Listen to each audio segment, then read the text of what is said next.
speech is going to be so great. I can't wait. And what I'm going to do is look for strengths that Rich has and provide a couple of suggestions because I'm not up to speed on the exact project, but I assume it's going to be hilarious and I assume it's going to be awesome. And hey, isn't that enough? All right, everybody help me welcome Rich. I have the information here. Apparently he's speaking from the Pathways Path Engaging Humor. It's level 2, Know Your Sense of Humor. This is a story of a man versus a tree stump. So help me welcome Rich Basmer as he presents his speech, title of which is The Tree Stump. All right, Rich, it's all yours. I am a do-it-yourself kind of guy.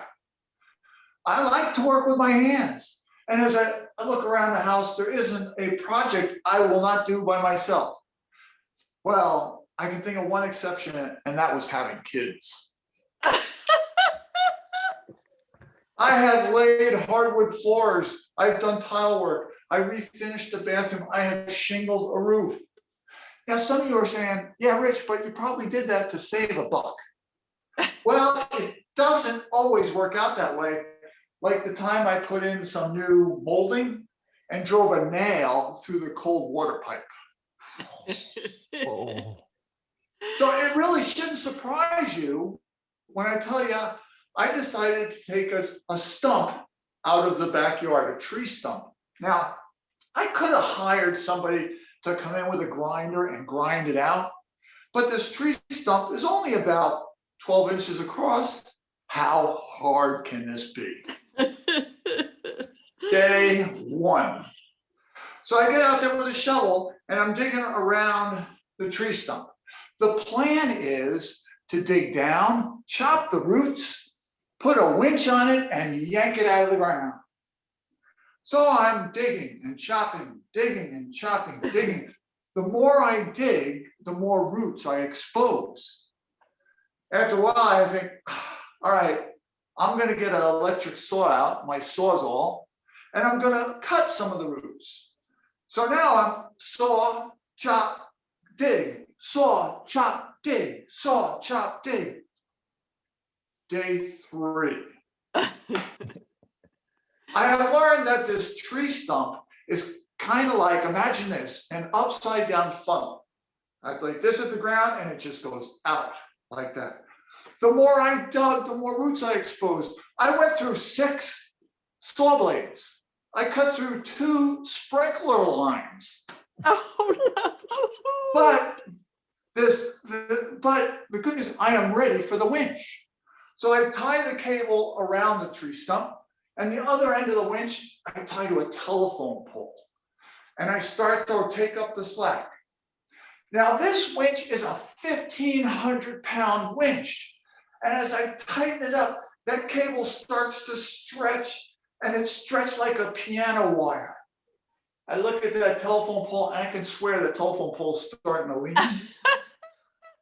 And then I think, hey, you know, if this cable snaps and flies back, I'm going to lose a body part.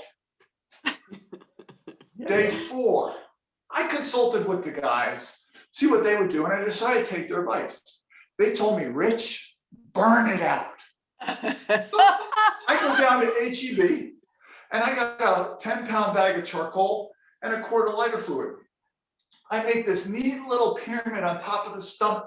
I pour on that lighter fluid and I light it up, and it burns. As it burns down, I put more charcoal on, continues to burn. It burns all day long. I let it smolder all night. Day 5. I go out to check out the results. I sweep away the ashes on the tree stump to see what kind of damage was done. None. The top of the stump is black, but there's no damage. It's going to take some encouragement. So my next step is I get out my drill and I start to drill holes in the top of that stump. I'm using a 1/2-inch drill and I'm going about 3 inches down. I swear, I put 25 holes in the top of that. Again, I piled up the charcoal, more lighter fluid, and let it burn. Repeated that burn process. So then that didn't work. I went to a 1-inch drill, and I drilled these 1-inch drill holes about 8 inches down into the trunk, into the stump, piled on the charcoal, more lighter fluid, burn, repeat that burn. Next, I get out the chainsaw and I cut these grooves in the top of the stump, first this way and then this way. I've got like a checkerboard pattern on there. Again, I piled up the charcoal, I piled on the lighter fluid, lit that thing and let it burn. Day 8. I have gone through 30 pounds of charcoal and about a gallon of lighter fluid.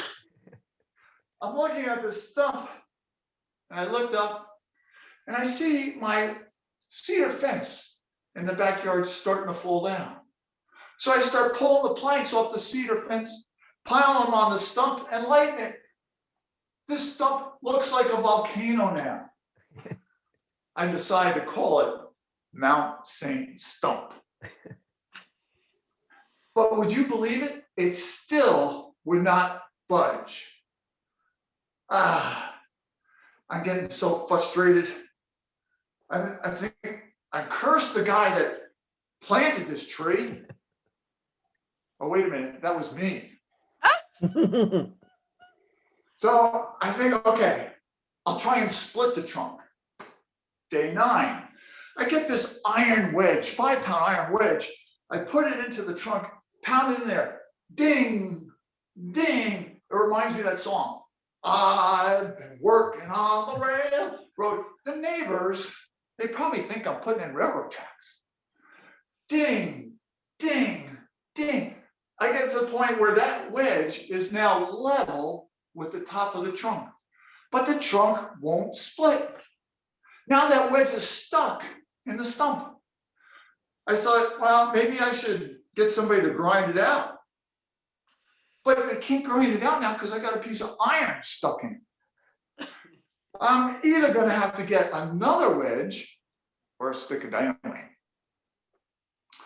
Lowe's, unfortunately, doesn't sell dynamite.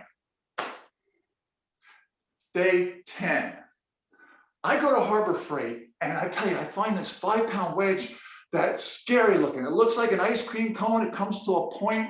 That point is so sharp, it would scare the leaves off of a live tree. I put that wedge next to the other one. Ding, I start to drive it in. Ding, crack. It cracked. Ding, ding, it cracked again. Success. I'm splitting the trunk. Okay, well, to be honest, I only split off a slice about 1 inch wide from the edge. But it was progress. Day 13. Using this divide and conquer technique, I drilled holes along the edge, drove that wedge in there, and chipped away and chipped away and chipped away to finally remove that stump. I'm all done. I take a step back and look at my project. Between the charcoal, lighter fluid, a package of saw blades, 2 wedges, having to replace the fence and repair the sprinkler system, I'm into this project for about $528. I could have hired in 13 days. Now I could have hired somebody for $200 to grind the stump out in 1 day. But I'm a do-it-yourself kind of guy, Mr. Toastmaster. Very nice. Very nice. All right, let me pause the